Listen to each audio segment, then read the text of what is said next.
Pro-abortion activists are becoming extremely violent towards the Supreme Court justices, but Clarence Thomas has issued a stark statement after feeling threatened for his life. Democrats have accused Marjorie Taylor Greene for facilitating the 2021 Capitol attack. And will they succeed in canceling the strong American patriot? And stay around to the very end, as I will be discussing how to prepare your family for future food shortages. Okay, my friends, let's take a closer look together.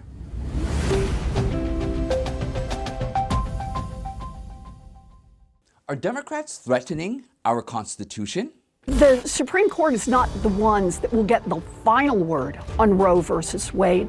It is Congress that gets the final word. And banning abortion doesn't stop abortions, it just stops safe and legal abortions. LAPD says when a group of abortion rights advocates took over an intersection near Pershing Square, that's when the problem started. They wouldn't disperse when ordered to do so. As I just told you, 2 officers were injured. According to LAPD, protesters threw objects at officers, including rocks, bottles, metal pipes, and skateboards. Police in several states on high alert as pro-choice protesters target Catholic churches this Mother's Day weekend in hopes of bullying Supreme Court justices after the opinion draft on Roe v. Wade was leaked. The group Ruth Sent Us threatening to burn a Catholic display, tweeting, "Stuff your rosaries in your weaponized prayer.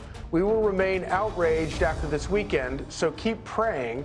We'll be burning the Eucharist to show our disgust for the abuse Catholic churches have condoned for centuries." In Wisconsin, the violence is picking up. At a pro-life organization, someone tagged the building, quote, "If abortions aren't safe, then you aren't either." And even threw what appears to be a Molotov cocktail into the window of someone's office, burning the inside. This is a life or death moment, and we need to fight like it is. How important it is now that we live in a different world where it's no longer an exercise in abstraction to show how people feel, how each senator votes. Which side are you on? You can't duck it anymore, which they've done for a very long time. And once we have that vote, we'll look at the best way to get things done. I thought you said you had a plan. We don't have a plan. We're Democrats. We can barely tie our own shoes. This guy thinks we have a plan. But we need you to, I don't know, maybe provide some guidance here. Okay, you're right. It's not over. We hold the majority in Congress. We can pass legislation that will keep abortion legal. Yes, there's still hope. See? That's what I'm talking about. So you really think there's still hope? No! Can you even hear yourself? The Democrats exploited every opportunity to put illegal pressure on the Supreme Court judges for overturning the Roe versus Wade case. It seems the Democrats are turning more violent and authoritative when it comes to getting what they want. Vice President Harris and many senators' comments are fueling anger. Protesters are getting more violent, but the Democrats are now using the protesters as a tool to threaten the protector of the Constitution, the Supreme Court of the United States. Furthermore, the police have also surrounded the Supreme Court with a set of 9-foot-high metal barricades to ensure our judges remain safe. While attending the 11th Circuit Judicial Conference in Atlanta, Justice Clarence Thomas, who is considered one of the most conservative justices on the 9-member court, has issued a stark statement after feeling threatened for his life from the rising number of violent protesters. He said, "As a society, we are becoming addicted to wanting particular outcomes, not living with the outcomes we don't like. We can't be an institution that can be bullied into giving you just the outcomes you want." The events from earlier this week are a symptom of that. Now, if you look at this statement, it clearly shows how much pressure our justices are feeling in conducting even their normal functions. Although it is true that the judges are well trained to not get influenced by the political or social pressure while making credible decisions.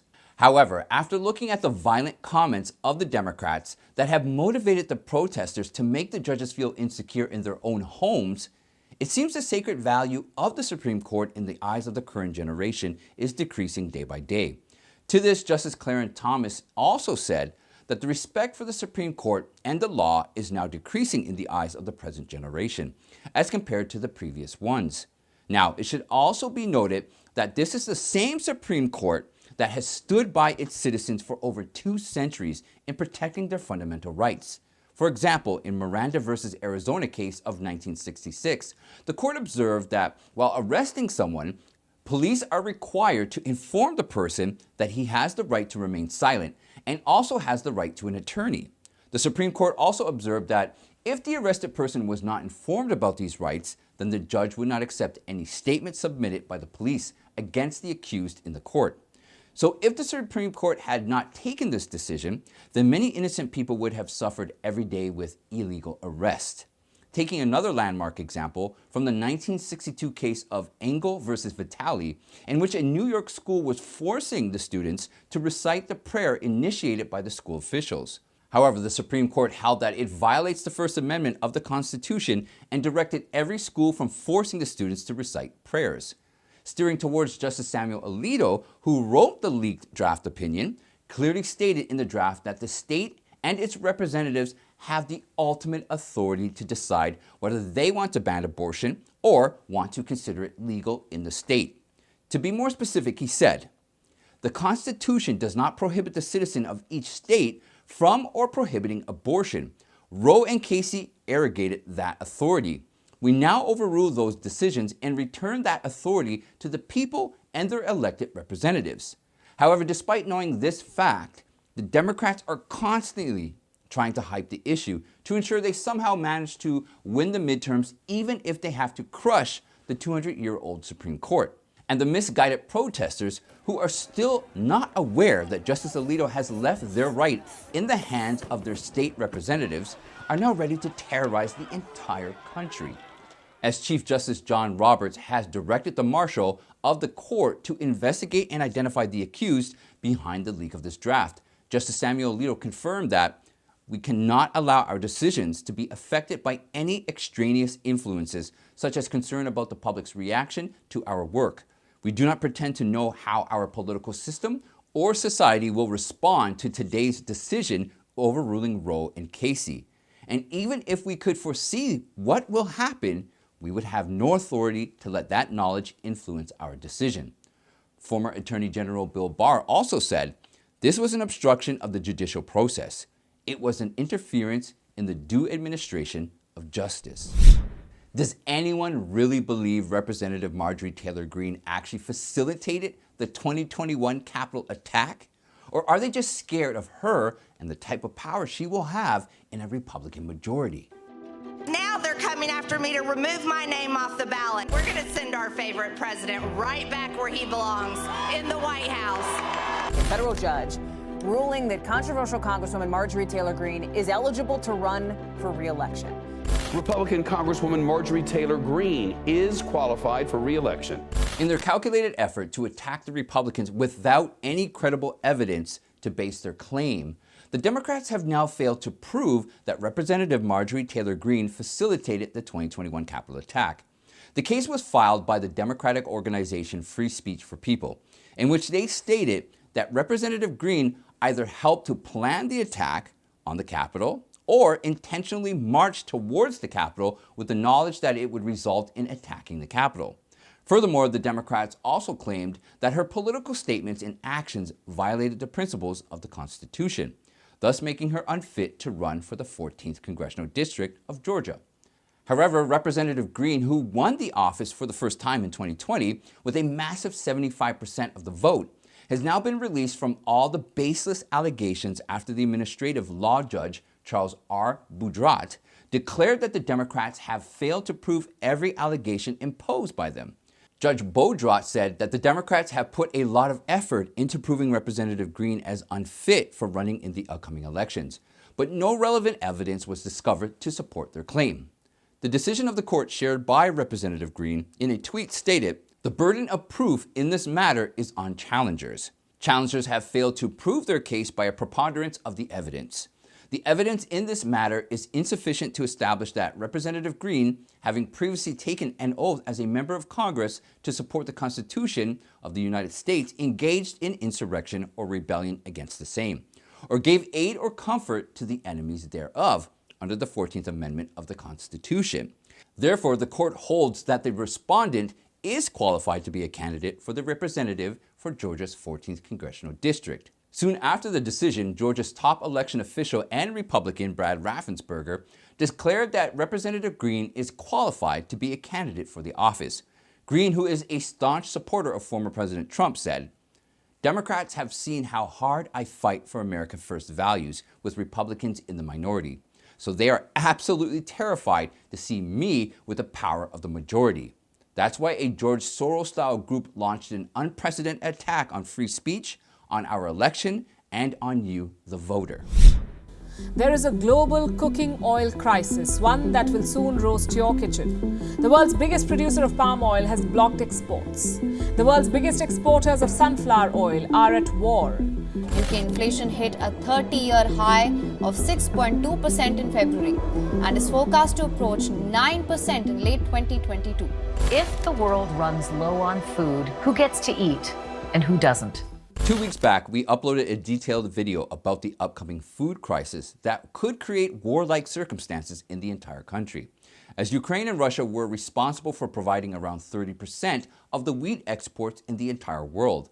We must tell you that the supply chain effects from this war have now reached our front door of our homes. According to the Food and Agricultural Organization of the United States, rising food prices during April showed no sign of slowing down, including the essential items like dairy, meat, and sugar prices. Furthermore, an analysis from the Peterson Institute of International Economics claims that fertilizer prices are at an all-time high, forcing farmers to produce less. All fingers point to the supply chain effects resulting from the ongoing Russia-Ukraine war, which is also confirmed in a joint statement by Joe Biden with the European Union President Ursula von der Leyen. They said, "We are deeply concerned by how Putin's war in Ukraine has caused major disruptions to international food and agricultural supply chains, and the threat it poses to global food security. We recognize that many countries around the world have relied on imported food staples and fertilizer inputs from Ukraine and Russia, with Putin's aggression disrupting that trade." Now, the main question is, are you prepared for this oncoming crisis? Well, according to PrimalSurvivor.com, which is known for providing survival measures during emergencies, it is recommended to begin with writing down a list of items that have the capacity to remain fresh for a long period of time. And obviously, for example, canned food. Now, select goods that are budget-friendly and could help you stay full for the entire day, such as oats and rice. One of the best ways to ensure you have sufficient food stocks for emergencies begins with creating a menu for the entire week, like what are the possible food items you prefer having during breakfast, lunch, and dinner, and then buying only those items at the grocery store. The magic of making a list here will stop you from buying random or unwanted things at the grocery store. With the possibility of an emergency, it becomes necessary to start buying things in a budget-friendly way as soon as possible. You can also create a menu filled with a variety of canned or packaged food if you're planning to stock up on food for an entire month, if not for half a year.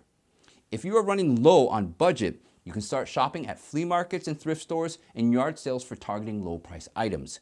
And the most important part, research more on the internet by visiting more emergency-based experience websites like Grey Wolf Survival, Apartment Prepper, BioPrepper, but the two sources that my wife and I love to watch are Canadian Prepper and Ice Age Farmer. I will have their links in the description along with the other ones mentioned above. And that's it for today, my friends.